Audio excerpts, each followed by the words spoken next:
अब तो खुश हैं। कल मिल रहे हैं अपनी बेटी से। उसने फोन किया था? हाँ किया था बेगम। शुक्र है अब्दुल्ला साहब, हमने उसके लिए बहुत अच्छा फैसला किया है। और पता है आपको, सबके लिए तहाइफ लेकर आई है। अल्लाह सलामत रखे। हम भी तहाइफ लेकर जाएंगे। पहली बार इकट्ठा हो रहे हैं, अच्छा नहीं लगता। बल्कि मैं तो सोच रही हूँ खवातीन के लिए गिफ्ट हैम्पर्स बनवा लूँ, जिसमें कुरान, तस्बीह, स्कार्फ वगैरह रख दूंगी। जो बेहतर समझती हो वही करो। ज़ैनब और एलिफ को भी बुलाया है, सबसे मिलना चाहती है वो। ज़ैनब और एलिफ से क्या मुराद? अरे ज़ैनब साहिबा और उनकी अम्मा और बहन वगैरह भी। क्या हुआ? उनका सुनते ही आपका मुंह क्यों बन गया? मेरा मुंह? नहीं तो। अभी तो हमारी बेटी हमसे भी नहीं मिली, इतने हुजूम की क्या जरूरत है? उसी का फैसला है। वैसे भी उन लोगों का इफ्तार से क्या लेना देना, और शायद मुझे लगता है वो लोग बहाना बना देंगे, आएंगे ही नहीं। अब ये क्या बात हुई? पिछली बार आपने दुआ को नहीं देखा? आंखें फाड़ फाड़ के देख रही थी, जैसे पता नहीं क्या हो गया। मेरा दिल तो क्या सुना दूं, फिर कहा कि नहीं मरियम चुप हो जाओ, क्योंकि जब उन्हें दीन की समझ ही नहीं है तो क्या बात करूं मैं उनसे, कोई फायदा नहीं है। बेगम तुम अपनी इबादत देखो, दूसरों की फिक्र छोड़ दो। खैर मैंने कह दिया आना होगा तो आ जाएंगे वो लोग। मुझे हैरत नहीं होगी अगर उमर भी नमाज और रोजा जल छोड़ देगा। तौबा अस्तगफिरुल्लाह। मरियम साहिबा तुम फिर बहकने लगी हो, जरा नहीं रुकती, दूसरों के गुनाह अपने सर लेती हो। अच्छा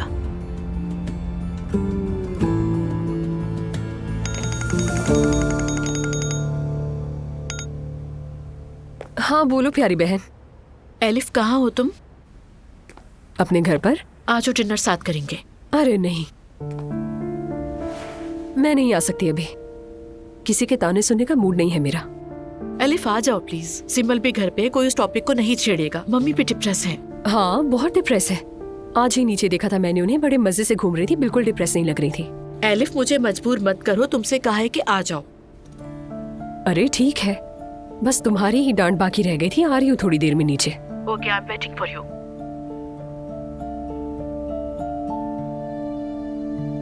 क्या मतलब है कि होटल बिक गया है? मुझसे आखिर पूछा क्यों नहीं है किसी ने? अजलान सर ने आपसे बात की थी, आप इन कागजात पर साइन कर दें। होटल की फरोख्त से आने वाली आधी रकम आपके अकाउंट में मुंतकिल कर दी जाएगी। हाँ अच्छा ठीक है, फिर जाहिर है। जाहिर है ये कानूनी कार्रवाई है और आप वो रकम अजलान साहब को वापस भेजेंगे, क्योंकि आपने पार्टनरशिप के उसूलों की पाबंदी नहीं की। चलो ठीक है, लो मैं अजलान से बात कर लूंगा, सब संभाल लूंगा। ठीक है, खुदा हाफिज। Good night. Good night.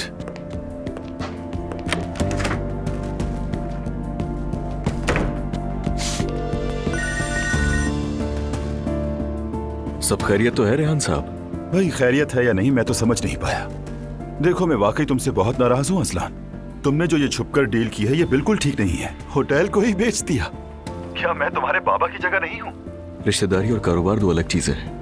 मैंने पहले भी कहा था ना, मुझे पैसों की जरूरत है। अच्छा ठीक है बेटा, तो अब मुझे ये बताओ क्या मैं होटल में ही रहता रहूं?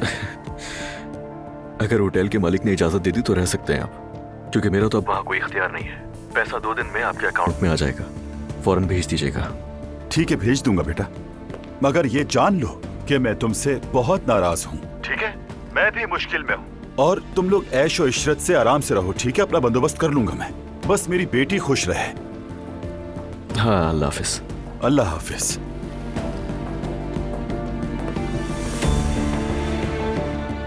अहमक लड़का यार, देखो इसे छोटे बड़े की अहमियत ही नहीं रही। सामने है कौन है? पागल कहीं का। रेहान अपना दिमाग चलाओ, इस मुश्किल से कैसे निकलना है। अजलान आ जाओ मेरी जान। फोन पर बात कर रहे थे? हाँ काम से मुतालिक। तुम अपना बताओ। तुम्हें बताया था ना, इंटर्नशिप फाइनल हो गई है हमारी, और लोकेशन भी बहुत करीब है अजलान। उस पेट्रोल पंप के सामने जो डेंटल सेंटर है वही। तो यानी इंटर्नशिप का फैसला तुमने कर लिया है? बिल्कुल, क्यों नहीं करूंगी। और कितने लोग होंगे वहाँ? पेशेंट्स होंगे। अच्छा तुम मर्द नहीं होंगे क्या वहाँ? अजलान तुम ये क्या कह रहे हो? मैं अगर सारा दिन औरतों के साथ मुंह मिलाकर बैठा रहूंगा तो क्या अच्छा लगेगा? अगर तुम डॉक्टर हो तो पेशेंट्स के करीब होना चाहिए।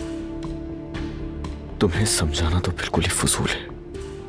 अजलान, ये मेरे काम का हिस्सा है, ये मेरा प्रोफेशन है। बात सुनो मेरी, जानती हो ना तुम्हारे इस प्रोफेशन की कितनी कदर है, और मुझे तुम्हारे काम करने पर भी कोई एतराज नहीं है, मगर इस बात का ख्याल रखो कि तुम माँ बनने वाली हो। तुम कहना क्या चाह रहे हो? ये सब बंद कर दो। बोल दो मैं प्रेग्नेंट हूँ, मैं नहीं कर सकती काम, थकना सही नहीं है मेरे लिए। फिर बाद में क्या होगा? वो बाद में देखा जाएगा। समझ गई, तुम मुझे टलखाने की कोशिश कर रहे हो। बच्चे पैदा होने के बाद कहोगे बच्चे छोटे हैं, घर पर रहो। मैं इंटर्नशिप नहीं कर सकूंगी और वो अधूरी रह जाएगी। ठीक है, अब अगर तुम्हें ऐसा लगता है तो मैं आगे कुछ नहीं बोलूंगा, और ना ही तुमसे उस बारे में कुछ भी पूछूंगा। ठीक है मेरी जान, जाओ जाके अपनी इंटर्नशिप करो। और मुझे ऐसा क्यों लग रहा है कि तुम ये इजाजत मुझे दिल से नहीं दे रहे हो? खत्म कर दो इस टॉपिक को, मैंने कहा ना। बात करने का कोई फायदा नहीं, जितनी बात करो उतनी सब बिगड़ता है। तुम्हें जो अच्छा लगे वो करो तुम। ठीक है, चलती हूँ मैं।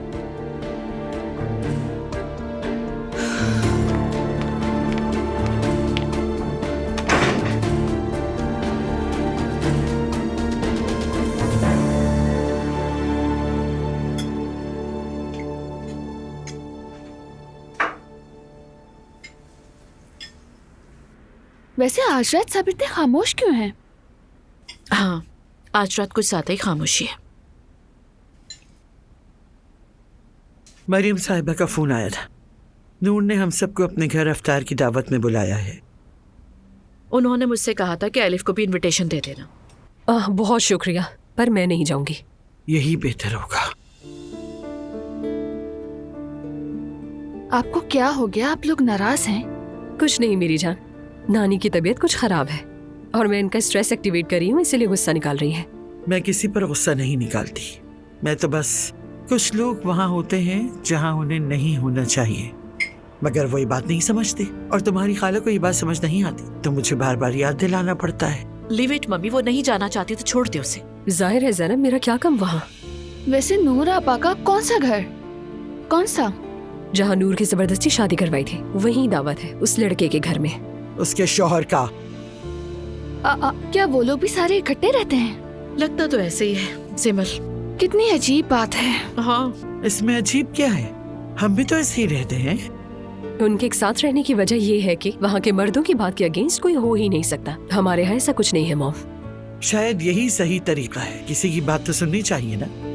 ठीक है, तो फिर अल्लाह करे वो ऐसे ही सुनते रहे एक दूसरे की। नानी, आप तो पहले इन बातों को नॉर्मल नहीं समझती थी, अब क्या हो गया? जो मुझे अब नॉर्मल लगता है ना मेरी जान, वो इनके लिए बहुत नॉर्मल है, बस यही बात है। फॉर गॉड सेक छोड़ दो, ये सब कुछ अच्छी अच्छी बातें करते हैं हम लोग। हाँ सही कह रही हैं अम्मी, अब बस भी कर दें। आंटी, रोहान क्या नीचे आ रहा है? हाँ वो नीचे आ रहा है। वैसे ये चेंज उसके लिए बहुत अच्छा रहेगा, मुझे तो बहुत खुशी हो रही है उसके लिए। मैं भी खुश हूँ। आफ्टर ऑल वो संभल ही गया। बिल्कुल।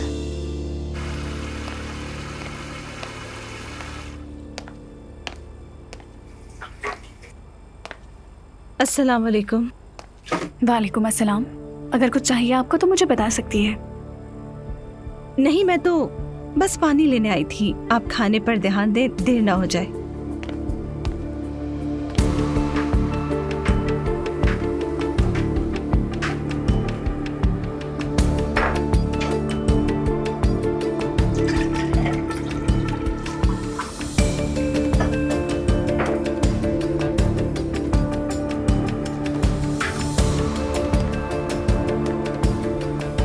अच्छा, मैं चलती हूँ। जी ठीक है। रोहान आया होगा, कॉन्ट्रैक्ट साइन करने आना था उसे। सवेरा जाके दरवाजा खोलो, कौन है बाहर? खोलती हूँ। रेहान साहब, कैसी हो सवेरा? सब घर में ही है ना? जी जी, सब घर में अच्छा ही है। तशरीफ लाइए। बाबा, मेरी प्यारी बेटी साली साहिबा, प्यारी अम्मी जान, हेलो। Hello hello. खुशामदीद। शुक्रिया अम्मी जान। खैरियत तो है रेहान, तुम फिर से अचानक आ गए? मत पूछो यार ज़ैनब, यकीन नहीं होता मुझे। दामाद ने मुझे ठग लिया। क्या? दामाद? यानी कौन सा दामाद? अजलान ने। जी अम्मी, वही। बाबा आप ये क्या कह रहे हैं? दुआ आपा को पता है? कहीं ऐसा तो नहीं कि बात उल्टी है? कैसे? मतलब मैं तुम्हें ऐसा लगता हूँ? हद है यार।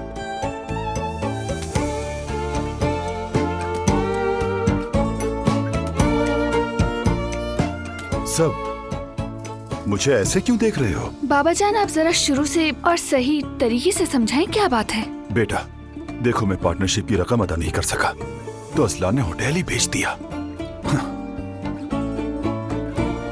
यानी आप तो लीगली पार्टनर थे ही नहीं। थैंक गॉड तुम्हारी बेटी सबसे अक्लमंद है। यानी थ्योरी में था, बेटी प्रैक्टिकली नहीं दे सका। रेहान, तुम और होटल का मालिक बनना, फॉर गॉड सेक छोड़ दो ये सब। देखो जैनब, वैसे ही मुझे उस उमर नामी बंदे के साथ तुम्हारे ताल्लुकात पर बहुत गुस्सा है। ऐसी उल्टी सीधी बातें मत करो मुझसे। एक्सक्यूज मी, तुम होते कौन हो गुस्सा करने वाले, और क्या हक बनता है तुम्हारा? अगर यूं ही ग्रुप बनाएंगे तो बात नहीं बनेगी। Rehan, okay, please come to the point. Zainab, मुझे होटल छोड़ना पड़ेगा और मेरे पास बिल्कुल पैसे भी नहीं बचे। तो वापस चले जाओ। नहीं जा सकता, यहाँ मेरे कुछ काम हैं। तुम जरा असलान से मेरे बारे में बात करो ना। तुम्हारा दिमाग खराब हो गया रेहान? मैं किसी से बात क्यों करूंगी, और वो भी तुम्हारे लिए? नो वे। जो तुमने कमिटमेंट की थी, अगर वो पूरी कर ली होती तो शायद ये ना होता। वाह भाई, मतलब अब हम यहाँ तक आ गए। हम हमेशा से ऐसे ही है रेहान। बात सुनो रेहान, खुदा के लिए दुआ को इस बात का हरगिज ना बताना। देखो वो बच्ची प्रेग्नेंट है। जी हाँ बाबा, नानी ठीक कह रही हैं, ऐसा मत कीजिएगा। अम्मी जान, क्या मैं अपनी बेटी को तकलीफ दूंगा? मेरे जैसा औलाद की कदर करने वाला बाप कहाँ मिलेगा? कहीं नहीं, वाकई कहीं नहीं। तो मतलब कि तुम मेरी कोई मदद नहीं करोगी? ठीक है, मैं भी ये दिन याद रखूंगा। और क्या कहूँ तुमसे? रेहान, तुम अभी और बैठोगे या फिर मैं चली जाऊँ? हाँ चलो, तुम ऊपर चलो मेरे साथ। चलो भाई ठीक है, मैं जा रहा हूँ, आप लोग परेशान ना हो। खुदा के वास्ते बस रहने दो, मर जाऊं या जिंदा रहूं परवाह ही नहीं। बाबा बात को मत बढ़ाएं। मैं जा रहा हूं मेरी प्यारी बच्ची।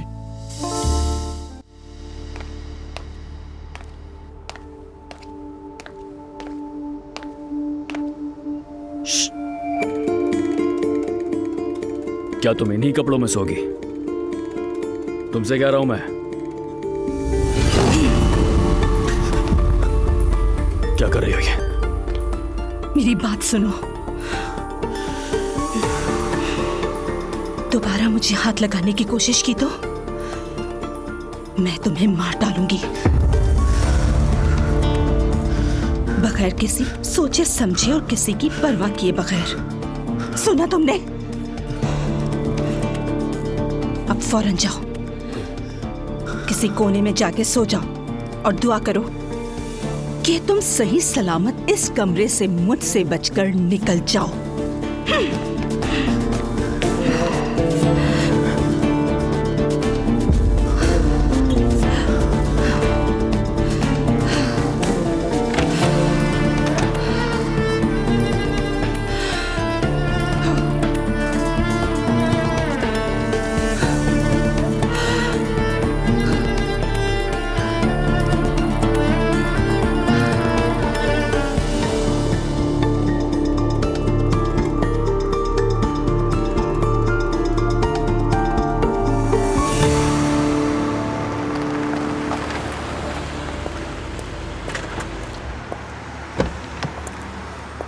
रुक जाइए। अंदर हो जाए ना आप। जी। और आप? मैं अजलान उनाल हूँ, दुआ का शौहर। शायद आपको याद हो, आपसे एक बार पहले भी मुलाकात हो चुकी है। हाँ हाँ, माफ कीजिए, इतने लोगों से मिलता हूँ क्या पहचानना मुश्किल हो जाता है। बिल्कुल सही कहा आपने, आपका काम आसान नहीं है। दुआ कैसी है, बच्चे हुए या नहीं? अभी नहीं, अभी तो वक्त है, इंशाल्लाह सब अच्छा होगा। मैं आपसे एक मसले पर बात करने के लिए आया था, मगर ये हमारे दरमियान रहे तो अच्छा होगा। सुन रहा हूँ। दरअसल दुआ ने इंटर्नशिप शुरू की है और वो उसे लेकर काफ़ी खुश भी है, लेकिन मैं आपको सच बताऊं तो मुझे उसका यहाँ आना मुनासिब नहीं लग रहा बिल्कुल। क्यों, मैं समझा नहीं। आप तो जानते ही हैं कि वो अभी प्रेग्नेंट है, यहाँ पर खड़ी रहेगी, काम करेगी, और उसका थकना भी बिल्कुल भी सही नहीं है। तो आप मुझसे क्या चाहते हैं? मैं कुछ समझा नहीं। देखिए, मैं आपसे खुल के बात करता हूँ, अगर आप उसे यहाँ काम करने से नहीं रोक सकते तो हमारा अपना भी तो एक हॉस्पिटल है, वो वहाँ आकर इंटर्नशिप कर सकती है। अभी आपकी बातों को मैं पूरी तरह समझ नहीं पाया हूँ, लेकिन पूरे वसूख से कह सकता हूँ कि ऐसा मुमकिन नहीं। मैं एक मुअल्लिम हूँ और आखिर मैं किसी के तालीमी हक में रुकावट कैसे बन सकता हूँ, बताओ मुझे। नहीं, मेरे कहने का मतलब बिल्कुल भी ये नहीं था। देखिए दरअसल मैं आपसे सिर्फ इतना चाहता हूँ कि प्लीज बेटा, यूँ समझे कि आपने कुछ कहा नहीं, ना ही मैंने कुछ सुना। प्लीज, अल्लाह हाफिज।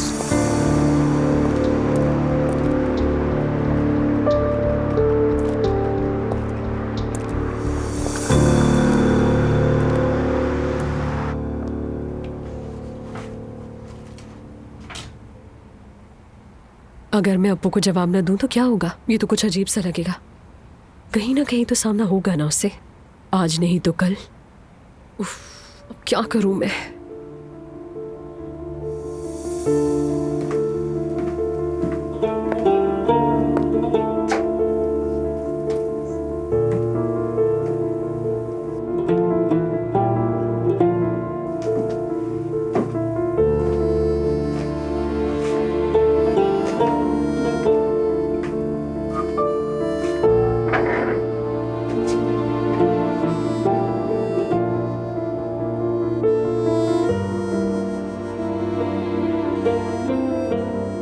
अब्दुल्ला साहब,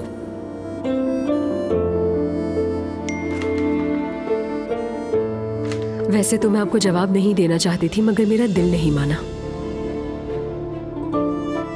आपके हर अमल के लिए बहुत शुक्रिया।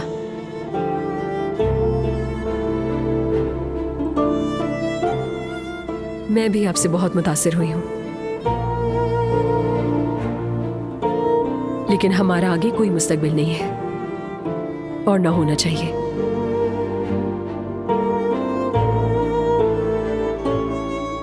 अगर हम दोबारा ना मिले तो ज्यादा बेहतर होगा।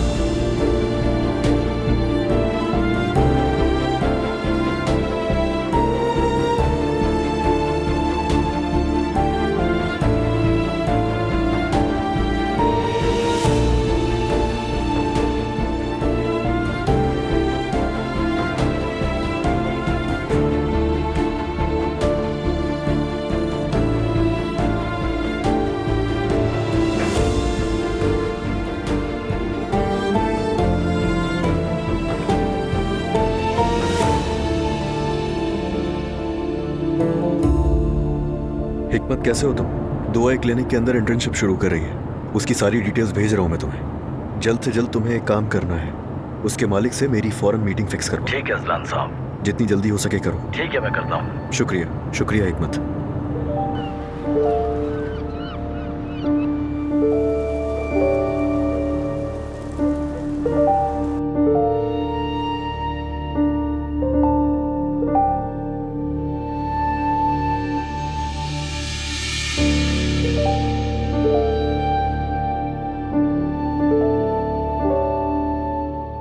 अब्दुल्ला भाई, अल्लाह का शुक्र है कि आपके साथ रिश्तेदारी के बाद अफ्तार करना नसीब हुआ।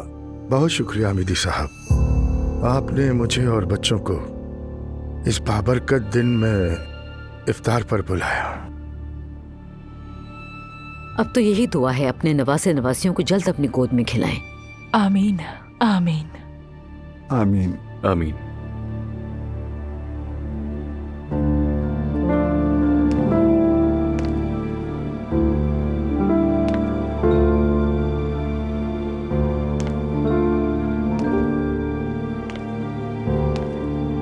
बेटी,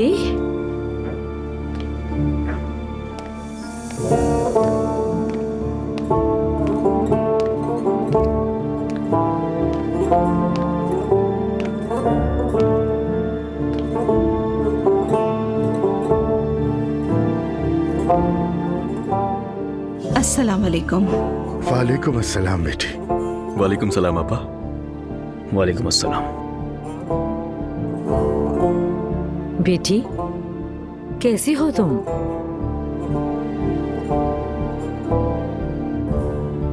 मेरी प्यारी अम्मी जान,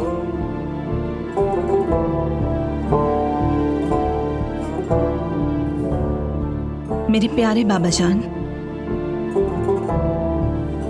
मेरे प्यारे बहन भाई,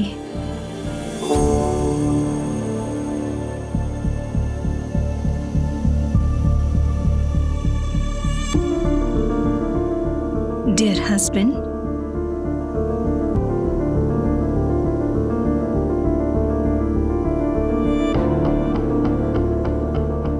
और उसकी बहुत रिस्पेक्टेबल फैमिली।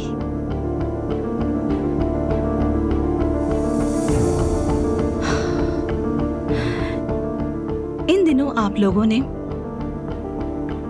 मुझे जो कुछ सहना सिखाया उस पर आप सबका तहे दिल से शुक्रिया।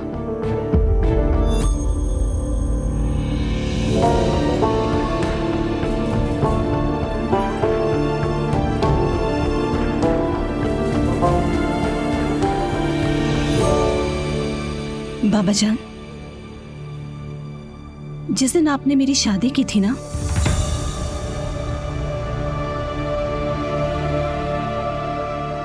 उस दिन इस पागल ने मुझे खिड़की से नीचे धक्का दिया।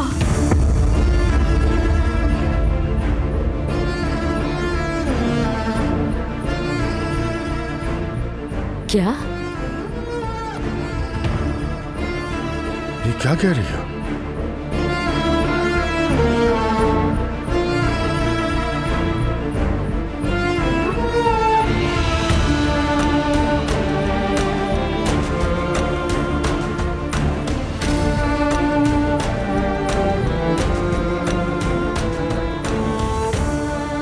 क्या आप जानते हैं कि मैं 2 दिन आईसीयू में रही?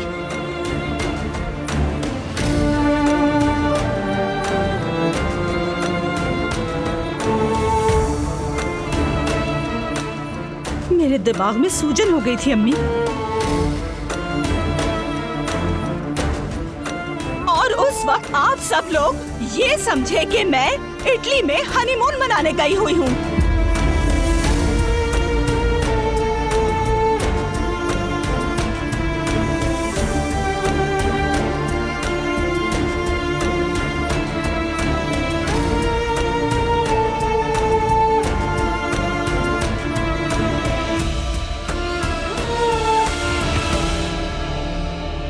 बेटी, ये तुम क्या कह रही हो? मैं क्या कह रही हूँ? ये औरत मेरे फोन पर कब्जा किए हुए बैठी हुई थी। आपके भेजे गए हर मैसेज का जवाब ये औरत देती थी।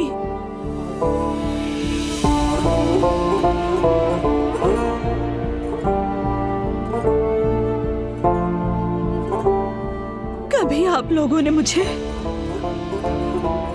एक पल के लिए भी याद किया है?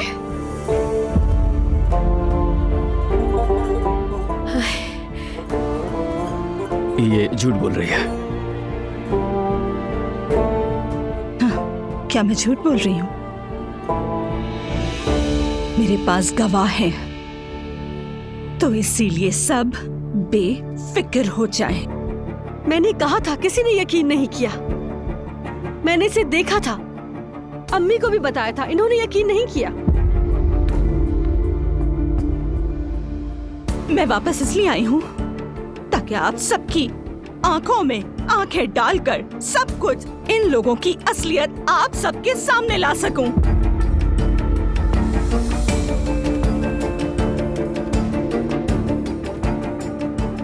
मैं इस घर में एक पल नहीं रहूंगी। मैं इस पागल के साथ इस घर में एक पल भी रहने का तस्वीर नहीं कर सकती हूँ। नूर बेटी, ये मत समझिएगा कि मैं आप लोगों के साथ जाऊंगी। आप सब लोग मेरे लिए मर चुके हैं। ये बात याद रखिएगा। मुझे आप जैसी मां नहीं चाहिए।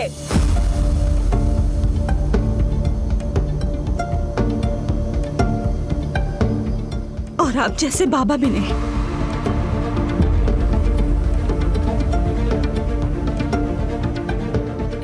नूर बेटी, बात सुनो। चुप रहिए। मुझे अपनी बेटी मत कहें।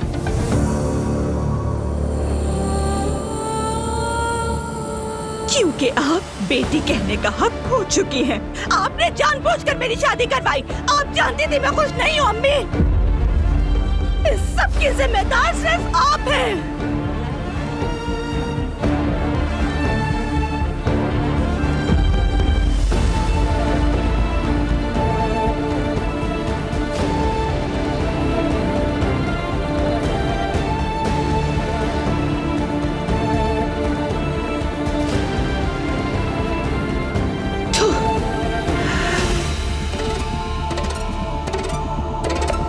क्या किया तुमने इसके साथ? क्या किया तुमने इसके साथ? मारना चाहते इसको? आगे पीछे कोई नहीं है। झूठ बोल रही है वो। झूठ नहीं बोल रही वो। क्या किया तुमने मेरी बेटी के साथ? तुम क्या किया उसके साथ? छोड़ दो उसे। छोड़ दो उसे। छोड़ दो। मैं नहीं छोड़ूंगा। मैंने कहा नहीं छोड़ूंगा। मैं तुम लोग छोड़ो। मैंने कहा छोड़ो मेरे बेटे को। छोड़ दो। मैंने कहा छोड़ दो। हटो ऐसे। हटो पीछे हटो। मैंने कहा पीछे हटो। छोड़ दो। हटो पीछे हटो।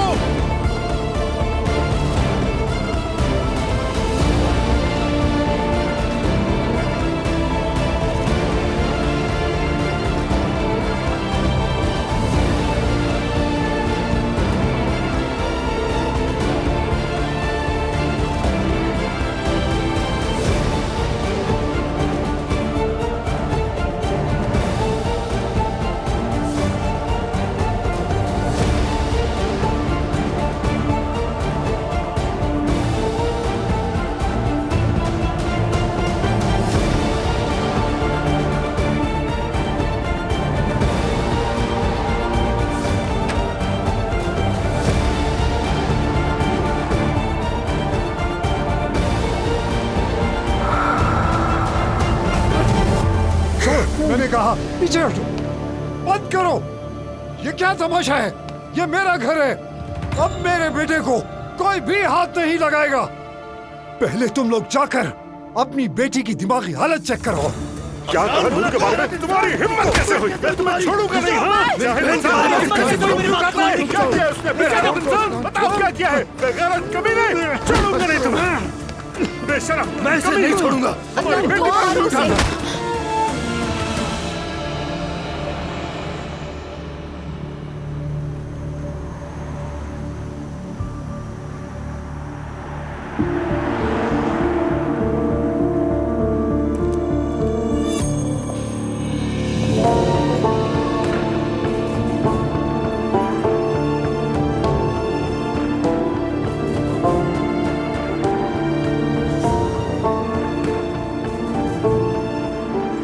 सबने मेरी जिंदगी बर्बाद कर दी।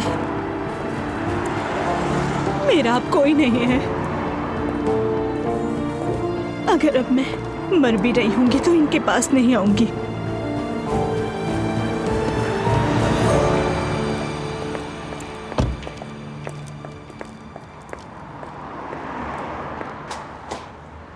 तुम ठीक हो ना?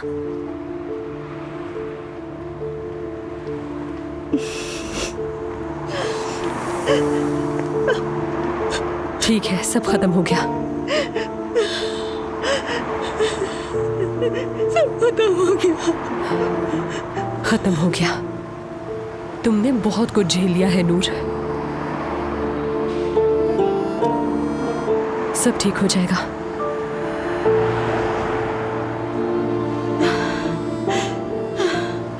जब मैं आ रही थी तो सब एक दूसरे से लड़ रहे थे।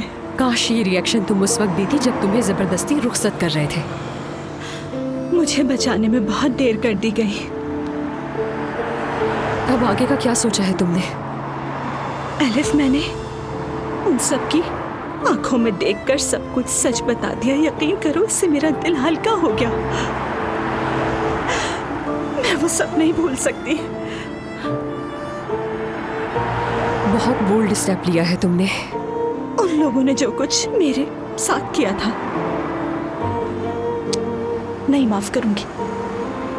जो तकलीफें मैंने सही हरगिज़ नहीं भूल सकती। मैं जब भी आंखें बंद करती हूँ उस आदमी की नफरत भरी नजरें याद आती हैं। मैं इस अजियत से निकल नहीं पा रही।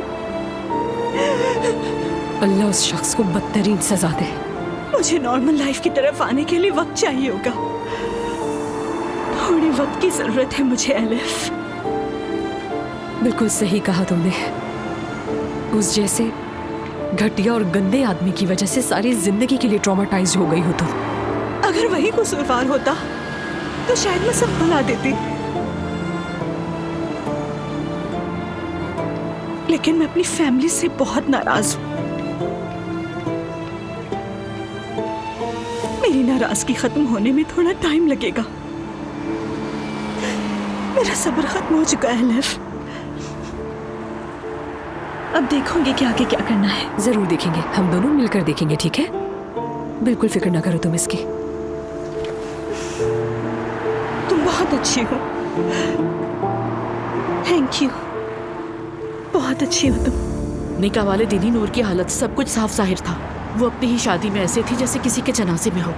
या अल्लाह, इतनी सी बच्ची ने क्या क्या देखा। चलो अब्दुल्ला साहब को तो कोई समझा नहीं सका, लेकिन मरियम साहिबा एक माँ होकर अपनी बेटी को इस हाल पे पहुंचाने पे कैसे राजी हो गई? रियली मेरी समझ से बाहर है। ज़ैनब, शायद तुम ठीक कह रही हो, लेकिन भाभी ने भी यकीनन यही सोचा होगा कि ये सब कुछ उनकी बेटी नूर के लिए सही और बेहतर है। हाँ उमर, देख लिया क्या बेहतर था। बेटी, उसके सारे किए हुए कामों की जड़ में माँ की मोहब्बत और ममता का जज्बा है। अरे रहने दीजिए मम्मी, बस करें। कैसी माँ है ये? कोई भी माँ बाप अपने बच्चे को बिला वजह आग में नहीं धकेलते, ये जानते हुए कि वो बदकिस्मत नाखुश होगी। कोई वालिदैन ऐसा नहीं करते। उमर, अब्दुल्ला साहब और मरियम साहिबा ने अपनी आंखों के सामने अपनी बेटी को आग में झोंक दिया। कैसे नहीं देख सके तुम? मैं ये नहीं कह रहा कि वो ठीक थे, मैं सिर्फ ये कह रहा हूँ कि उन्हें यही सही लगा होगा। I mean, नूर की जबरदस्ती शादी की गई, वो बुरी तरह रो रही थी, किसी ने उसकी राय तक नहीं पूछी। ज़ैनब, मैं भी जो कुछ हुआ उसकी हिमायत बिल्कुल नहीं करता, लेकिन उनके नजदीक यही सही था, उन्होंने यही सोचा। उमर, सोचना अलग बात है और जबरदस्ती कोई काम करवाना बिल्कुल अलग बात है। अरे अब उनके पीछे तुम दोनों बहस मत करो प्लीज। वहाँ जो कुछ हुआ उसे सुन के तो मेरा खून ही खुश्क हो गया। आई एम रियली सॉरी, आज तो हमारे साथ आप भी बहुत परेशान हो गए। मैं नूर के लिए बहुत दुखी हूँ, बहुत। हम सभी इस वक्त बहुत शौक में हैं, क्या करें। और तुम भी अचानक उस आदमी पर चढ़ दौड़े। बिलीव मी, मैं बहुत शौक में आ गई थी उमर। और मैं क्या करता जनाब, उस आदमी की बातें सुनी थी तुमने, मैं कैसे चुप रहता, मेरी गैरत ने गवारा नहीं किया।